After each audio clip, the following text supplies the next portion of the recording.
Yep. Okay, so I'm Frank Gerould, and I'm more or less lifelong socialist. So, and I've been involved in the labor movement, pretty much all my adult life. I work in the printing trade as a craftsperson, and I was active in printing unions and on the executive board of my union for many years. So I've been through the wars, doing organizing, labor organizing, and I also was involved in the foundation of an anarchist bookstore in Philadelphia called Wooden Shoe, which is on South Street. It's at 6th and South. So I founded it with a bunch of other people in 1976. So it still exists. It's one of the oldest, left bookstores in the United States, and they're still healthy. I've been a member of Amnesty for a long time, but I've never really been part of a group. So this is very nice. I enjoy this group. So I really didn't have too much time to put this together because I was busy this week with polls. But so this will be brief. I've made a little bibliography of some of the books that I've looked at. I haven't finished reading all these, but things that I think are interesting about Amnesty International. So you can take one if you want to have the bibliography. The first one, Persecution, 1961, by Peter Berenson. He was the founder of Amnesty International. And then Jonathan Powers. This is the story of Amnesty International. It's like, it's like 9 vignettes of, different episodes with Amnesty International. So that it's kind of a good thumbnail sketch. And then there's 2 books by Stephen Hopgood, who I guess he had a short, he worked with Amnesty International. He was a journalist. He worked with Amnesty for some time. He's a little bit cynical about Amnesty. So, it's a critical perspective on Amnesty. But the one that's called Keepers of the Flame, Understanding Amnesty International, that one is interesting because he talks about the stresses of being an Amnesty researcher in London. The people who go, they have to talk to all the prisoners of conscience and their families and the families of the disappeared, and it's a very stressful job. And there's some people who've done it for many years, and so I thought that was interesting. And that's still, that's still a big part of the work of Amnesty International, doing the research. Crimes Against Humanity, the Struggle for Global Justice, that's about international law and NGOs and the Universal Declaration of Human Rights. Sue O'Connell was going to prepare something for we were going to do a class, and she was going to prepare something about the Universal Declaration of Human Rights. So maybe, she would do a presentation to one of our monthly meetings about that, because she's done a bunch of reading about that. So, and then, of course, there's the Amnesty websites, and there's a lot of great stuff on the Amnesty websites. If you dig into them, they're quite large. So,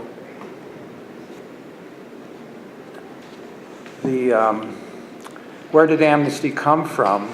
Well, from what I read, it's kind of an outgrowth of World War II. World War II, with the Holocaust, and the Nuremberg trials afterwards. The Nuremberg trials held the perpetrators responsible for their war crimes, and that set a precedent.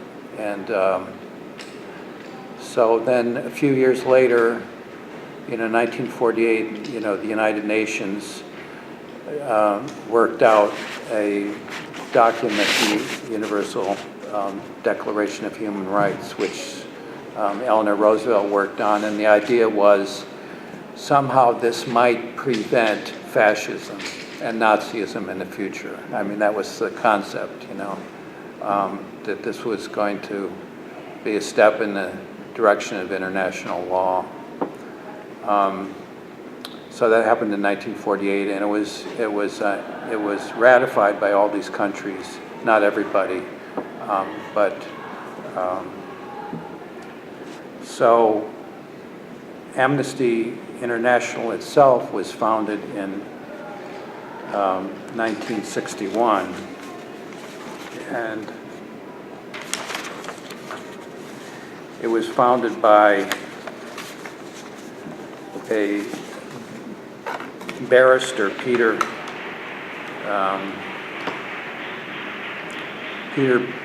Benenson, and he had worked in international law. The story is that he was sitting on the subway with his fellow lawyer, and they were reading about two students in Portugal who had been locked up, imprisoned for 7 years in Portugal because they were having a conversation at a cafe about how they didn't like Salazar, the fascist dictator of Portugal. So the two of them decided that they would found some sort of organization to advocate for prisoners of conscience. And the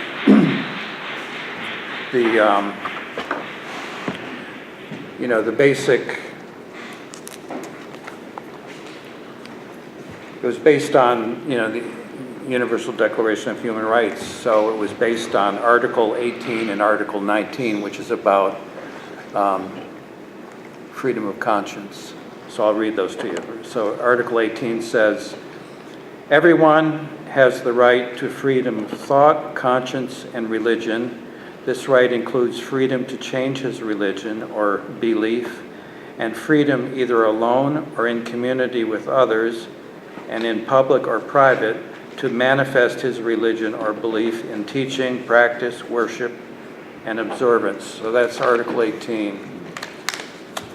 And Article 19 says, everyone has the right to freedom of opinion and expression. This right includes freedom to hold opinions without interference and to seek, receive, and impart information and ideas throughout any media and regardless of frontiers. So that's basically freedom of press. So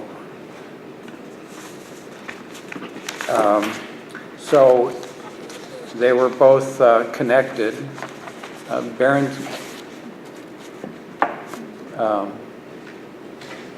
Berenson was had a friend on the. He was a Quaker.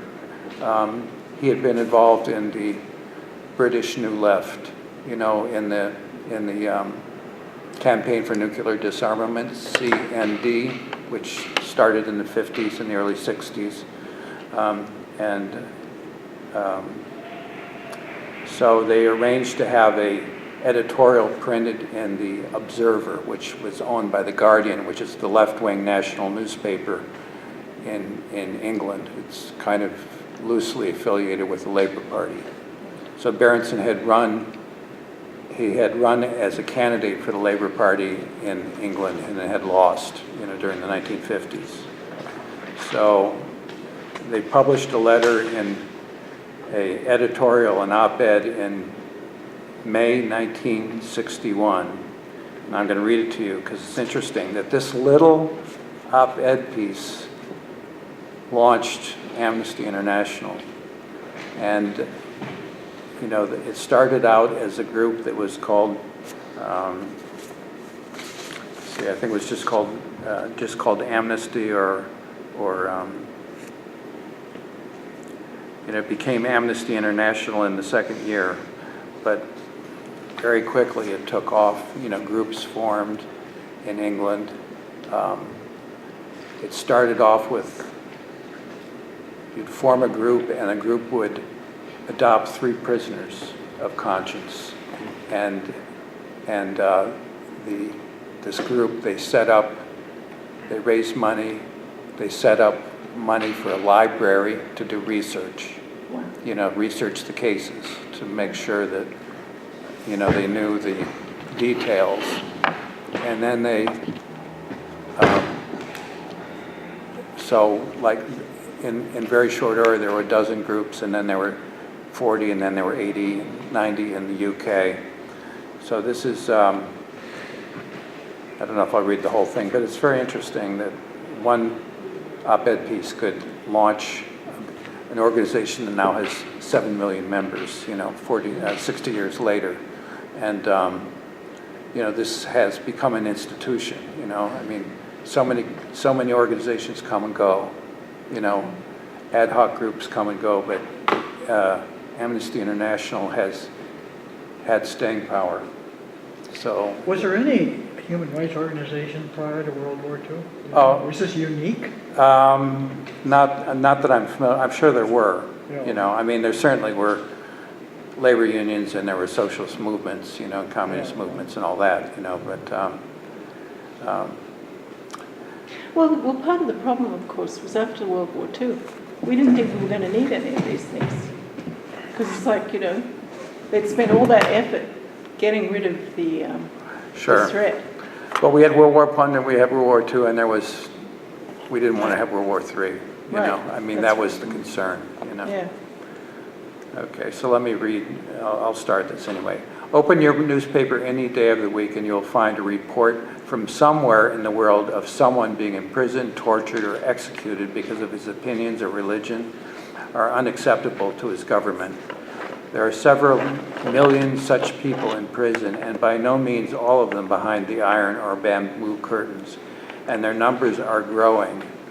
The newspaper reader feels a sickening sense of impotence. Yet if these feelings of disgust all over the world could be united into common action, something effective could be done.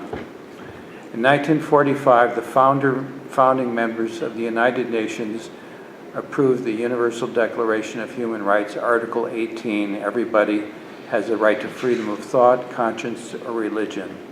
This includes, okay, so I've read those before. There is, at present, no sure way of finding out how many countries permit their citizens to enjoy these two fundamental freedoms. What matters is not the rights that exist on paper in the Constitution, but whether they can be exercised and enforced in practice. There is a growing tendency all over the world to disguise the real grounds upon which nonconformists are imprisoned. So I'll go down a little bit. So he wrote, at the same time he wrote this book, I'll pass this around. He wrote this book, Persecution, 1961. And this is a pamphlet he wrote, and it was published by Penguin Books, and about 9 prisoners of conscience. And some of them were behind the Iron Curtain, and some of them were in the West, and some of them were in the Third World. So in October, a Penguin special called Persecution 1961 will be published as part of our Amnesty campaign. In it are stories of 9 men and women from varying political and religious outlooks who have been suffering imprisonment for expressing their opinions. One story is the revolting brutality which Angola's leading poet, Agostinho Neto, was treated before the present disturbances there broke out. Dr. Neto was one of 5 African doctors in Angola. His efforts to improve the health services for his fellow Africans were unacceptable to the Portuguese. In June last year, the political police marched into his house, had him flogged in front of his family, and dragged him away. He has since been imprisoned in Cape Verde Islands without charge or trial. And then he goes on to some of the other cases. How can we discover the state of freedom in the world today? The American philosopher John Dewey once said, "If you want to establish some concept of a society, go find out who is in jail." This is hard advice to follow because few governments welcome inquiries about the number of prisoners of conscience they hold in prison. But there are other tests of freedom. Are the press allowed to criticize the government? Does the government permit a political opposition? Do those accorded of offenses against the state receive a speedy and public trial before an impartial court? Are they allowed to call witnesses? Is their lawyer able to present the defense in the way he thinks best? So the last paragraph, he goes on to say what they plan to do. This is especially suitable for the Amnesty campaign. This is the centenary of President Lincoln's inauguration, the beginning of the Civil War, which ended with the liberation of the American slaves. It is also the centenary of the decree that emancipated the Russian serfs. 100 years ago, Mr. Gladstone's budget swept away the oppressive duties on newsprint so that an enlarged range of freedom of press. Well, that's interesting. The success of the 1961 Amnesty campaign depends on how powerfully it is possible to rally public opinion. It depends too upon the campaign being all-embracing in its composition, international in character, and politically impartial in direction. Any group is welcome to take part which is prepared to condemn persecution regardless of where it occurs or what are the ideas suppressed. Inevitably, most of the action called for by the Appeal for Amnesty, okay, that was the first name of the group, Appeal for Amnesty. 1961 can only be taken by governments, but the experience shows that in matters such as these, governments are prepared to follow only where the public opinion leads. Pressure of opinion 100 years ago brought about the emancipation of the slaves, and it is now for man to insist upon the same freedom for his mind as he has won for his body. So that is an abridged version of the original Observer article. So that's what launched Amnesty. It was 3 people. Wow. And that article is called The Forgotten Prisoners. That was and then that booklet went out.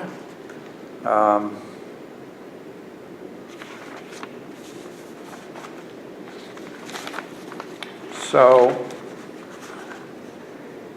in the 1960s,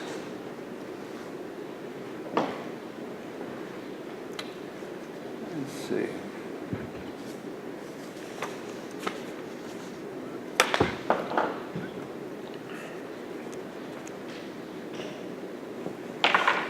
So they organized Amnesty. The groups,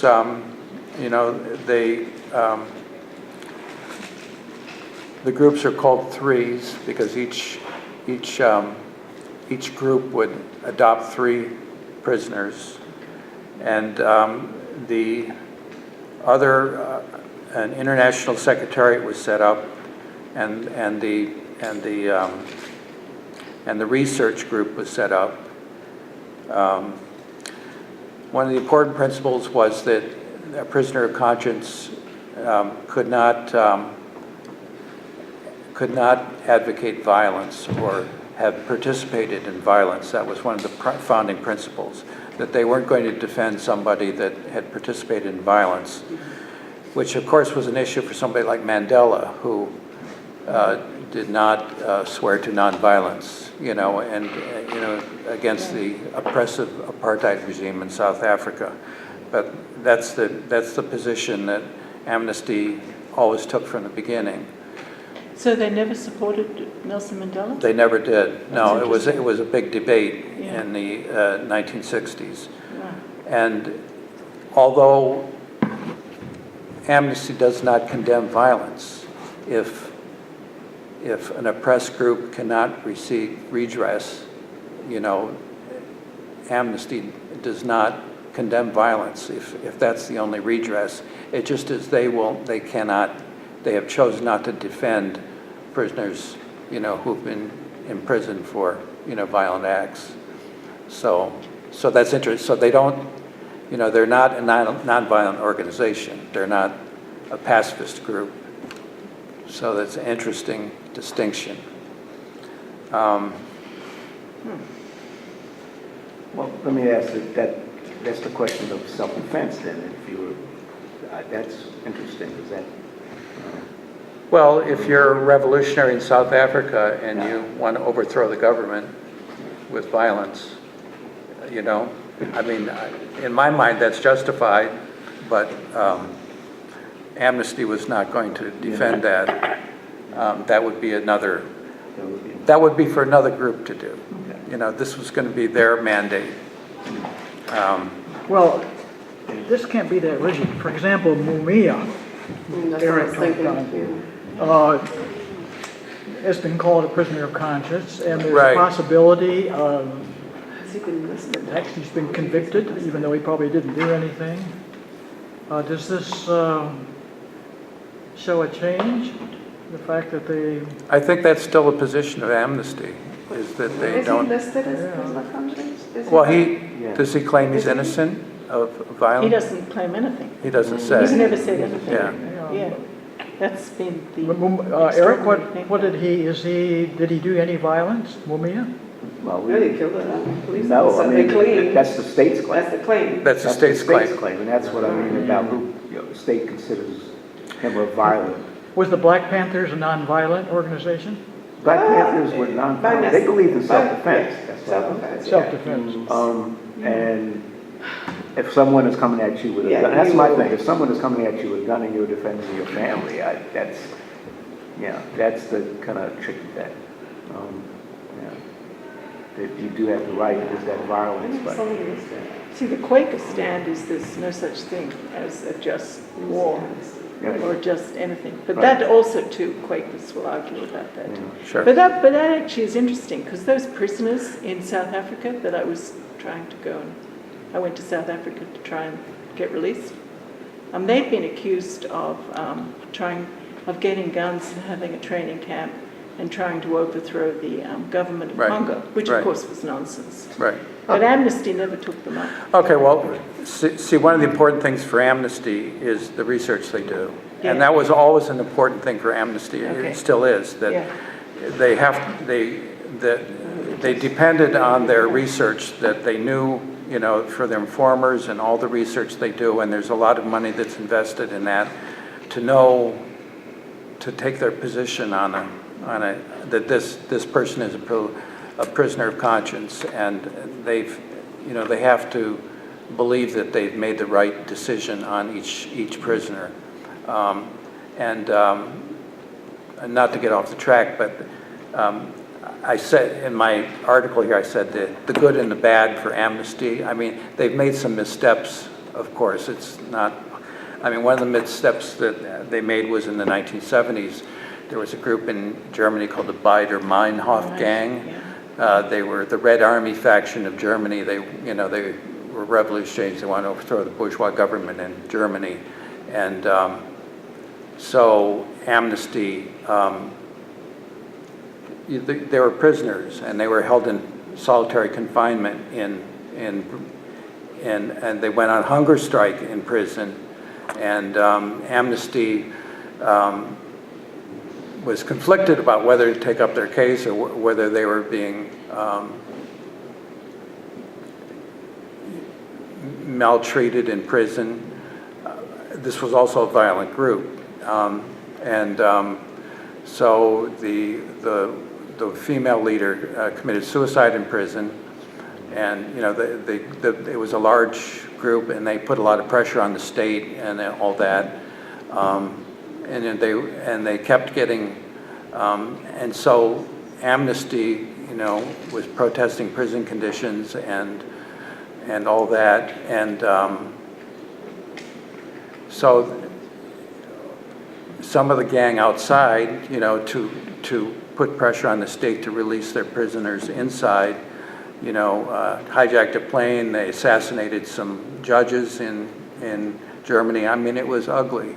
And Amnesty got bloodied in this whole thing. They,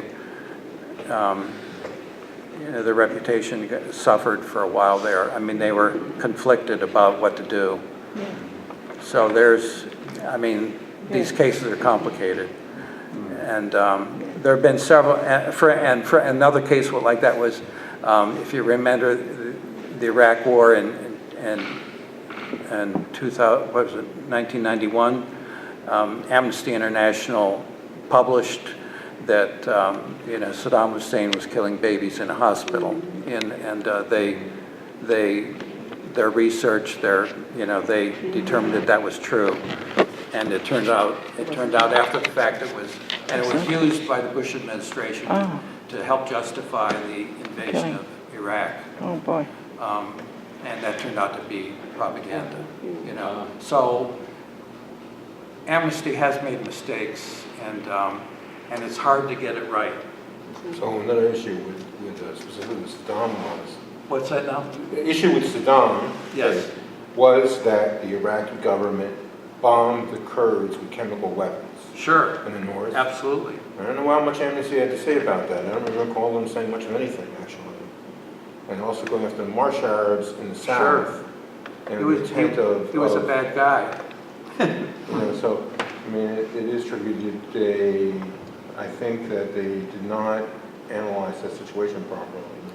But the real world is very complicated sometimes, and so these things have come up over the years. So I don't want to get off track too much here, but so Amnesty's had a long history. It's always been a grassroots organization. They have these groups that write the letters and all that, which is different than Human Rights Watch, which Human Rights Watch was founded in the 1970s. It was something called the Helsinki 76 or something. It started out, and they got a lot of money from Soros and from big donors, and they're a professional organization. They have a lot of professional researchers, and they go after governments that are abusing human rights, and they've been effective, very effective too, and they're playing in the human rights arena too, but they're not a grassroots group in the same way that Amnesty is. So they're different groups. So Amnesty in the 1970s, they got involved. They picked up they enlarged their mandate to include campaign against torture, and they particularly highlighted the Pinochet in Chile in 1973, the torture that went on after he seized power, and they were able to push through all sorts of international agreements in the UN and stuff about torture. Doesn't mean anybody follows those agreements, of course, but they did a lot of expose of torture in Pinochet and in Argentina, where there were, and Uruguay, where a lot of people were being disappeared and tortured. And so in 1976 or 77, they were awarded the Nobel Peace Prize for their work on torture and for human rights.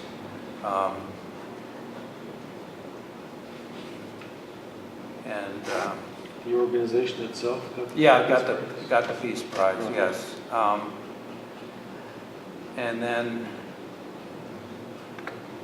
I guess over the years their mandate has broadened, and